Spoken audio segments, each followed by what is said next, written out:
बताते हैं, पर भी लेन जात है दुनिया, अमरा ज्ञान किने ना सुनिया। भगवान हमारे पिता हमारे बीच में खड़े होकर रो रहे हैं और कह रहे हैं कि पर भी लेन जात है दुनिया, हमरा ज्ञान किन्हें ना सुनिया। ये बोली आत्माएं कुंभ के मेले पर जो पर भी लगती है, वहाँ उस तालाब में स्नान करके मोक्ष मान रहे हैं। और हमरा ज्ञान किन्हें ना सुनिया, हमारा ज्ञान कोई सुनकर राजी नहीं, जिससे मोक्ष भी होगा और कहीं भटकना भी नहीं पड़ेगा। अब क्या बताते हैं परमात्मा कि चारों युग में मेरे संत पुकारे और कूक कहा हम हेल रे, ये हीरे माणिक मोती बरसे और ये जग चुगता ढेल रे। कहते हैं अनजानपने में हमारे तत्व ज्ञान को स्वीकार ना करके इस आन उपासना रूपी शास्त्र विधि त्याग का मनमाना आचरण करके ये डले ढो रहे हैं। श्रीमद् भगवद गीता अध्याय नंबर 16 के श्लोक नंबर 23 और 24 में स्पष्ट किया है कि शास्त्र विधि को त्याग कर मनमाना आचरण करते हैं जो व्यक्ति, उनको न तो सुख होता है, न उनकी कोई परम गति होती है और न ही उनको कोई सिद्धि प्राप्त होती है, अर्थात यूजलेस है। तो भक्ति तीन वस्तुओं को प्राप्त करने के लिए करते हैं, सुख हो, परम गति हो, हमें कुछ सिद्धि प्राप्त हो। सिद्धि के साथ ही हम सतलोक जा सकते हैं। लेकिन हम सिद्धि का दुरुपयोग यहाँ करने लग गए। ये साधु संत जो पहले जो महात्मा प्रसिद्ध हो गए, वो परमात्मा की भक्ति करके अपने टायर में हवा भर लेते थे और फिर अपने टायर से दूसरों में हवा भरने लग जाते। आप भी खाली और उनका काम चलना ना, उसको थोड़ी बहुत हवा आते हैं। तो इस प्रकार वो सिद्धि दिखा दिखा कर उस सिद्धि को यही नाश कर जाते थे, अपनी भक्ति को। अब परमात्मा के इन मंत्रों में जो आपको दिए जाते हैं, इसमें कहते हैं 24 सिद्धि आ जाएंगे आपके अंदर, 24 सिद्धि। लेकिन इनका दुरुपयोग आपने कर लिया, आप यहाँ तो प्रभुता पा जाओगे पर भगवान आपसे रुष्ट हो जाएगा, आप यहीं रह जाओगे। शब्द महल में सिद्ध 24, हंस बिछोड़े विश्व बीसा। हमारे इस शब्द में यानी मंत्र में जो हम साधना देते हैं, इसमें 24 सिद्धियाँ आ जाएंगी आपको, लेकिन ये आपको भगवान से दूर कर देंगी। प्रभुता की भूख आप में हो जाएगी।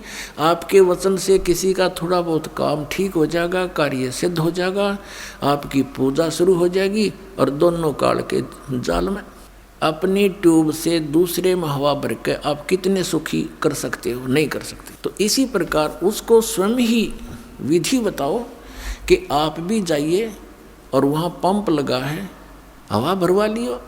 मैं अपने टायर से भर के अपना भी काम बिगाड़ोगे और अगले का भी। आशीर्वाद देते हो, किसी के सिर पे हाथ रखते हो। 1 रुपये की कमाई करी, 12 अन्य खत्म कर दिए, तो खाक रहा है तेरे पास। तो उनको भी कहो भगवान से जुड़ो, ये मंत्र लो, जाप करो और स्वयं भी अपनी हवा भरवाओ भगवान से। यानी आप भी भक्ति की शक्ति प्राप्त करो। उस शक्ति से, भक्ति की शक्ति से, सिद्धि से हम सतलोक जा सकते हैं, नहीं तो हम कैसे जा सकते हैं? तो उस सिद्धि को यानी भक्ति को हम यहाँ नाश कर देंगे तो फिर सतलोक नहीं जा सकते। इसलिए इसको सटोर रखना है। और यहाँ खर्चने के लिए आपको अलग से विधि दी जाती है जो प्रथम मंत्र है। और इन प्रथम मंत्रों में भी कुछ ऐसा मिश्रण किया है, परमात्मा ने दया बख्शी है। ये कंप्लीट कोर्स है मोक्ष प्राप्ति का। तो इसमें से भी आपका भक्ति अंश डिपॉजिट होगा, वो खर्च नहीं होता। जैसे पहले ये 5 नाम दिए जाते थे, जो अब आपको 7 दिए जाते हैं।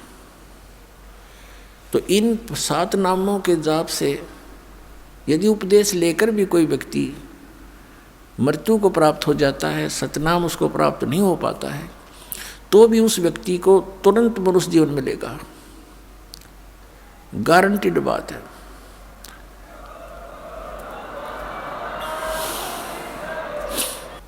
और फिर मनुष्य जीवन मिलेगा तो वो फिर कहाँ जन्म होगा?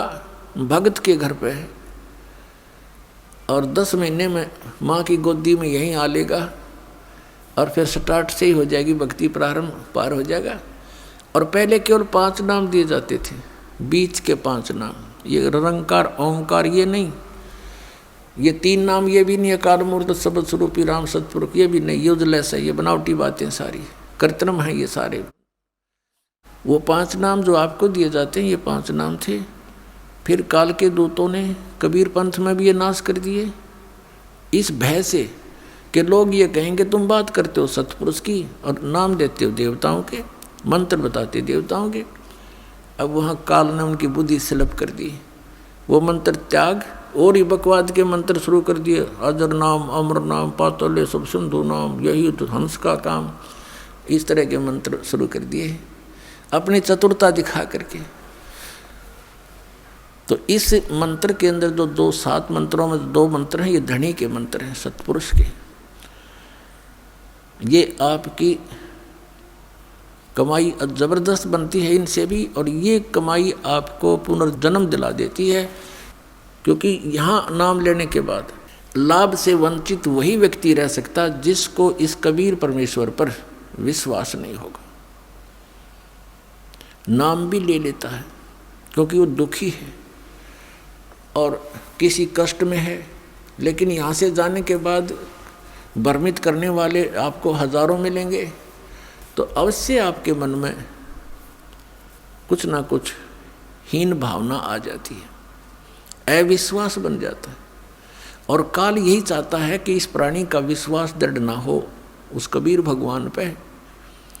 अगर उसके ऊपर पूरा विश्वास जुड़ा रहा तो फिर परमात्मा आपसे दूर नहीं। परमात्मा कहते हैं कबीर साहब जी कि कह कबीर सुनो भी साधो, मैं तो हूँ विश्वास में, मेरे पे विश्वास करोगे कबीर इज गॉड, तो डोंट वरी, चिंता मत करो। और तुम ये सोचोगे कबीर तो दुल्हा था, दानक था, यही बात बिगड़ रही है आपकी। वो तो समृद्ध शक्ति थे, अनंत कोट ब्रह्मांड के रचनहार थे, चारों वेद गवाही देते हैं, आंखों देखा वो उस परमात्मा के प्यारे संत गवाही देते हैं, कबीर इज गॉड। और पुण्यात्माओं, जिस कारण से पहले ये 2 मंत्र नहीं दिए जाते थे, क्योंकि इनसे मनुष्य जीवन भी अगर तुरंत मिल जाता तो आगे भक्ति मार्ग नहीं था और ना ही बताना था, तो इसलिए उनको बैटरी चार्ज कर दी गई। संस्कारवश फिर आगे मनुष्य जीवन उनसे समय पर ही मिलने थे, वो मिलते रहे, कभी पशु जोनी भूग गए, कभी फिर मनुष्य जीवन मिल गए। और कुछ एक पुण्यात्माओं ने जिन्हें अच्छी भक्ति कर ली उन 5 नामों की, तो मनुष्य जीवन अभी तक उनको प्राप्त होते हुए आ रहे, और वही प्राणी भटक रहे हैं इधर उधर।